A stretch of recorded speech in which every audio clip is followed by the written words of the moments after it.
একদিন শিয়াল তার বাঘমামার সাথে রাস্তা দিয়ে হেঁটে যাচ্ছিল।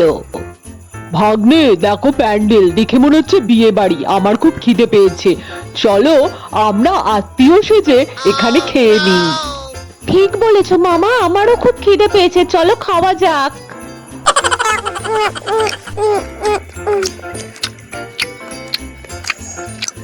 এই, তোমাদের তো চেনা চেনা মনে হচ্ছে না, তোমরা কারা গো? কেন কেন, আমি তো ছেলের পক্ষ থেকে এসেছি। ছেলের পক্ষ? ও বুঝলাম, আর তুমি বাচ্চা কোন পক্ষ থেকে এসছো? আমি তো মেয়ের পক্ষ থেকে, আমি তো মেয়ের বাড়ির লোক। ও, তোমরা ছেলে আর মেয়ের বাড়ির লোক, তাই না?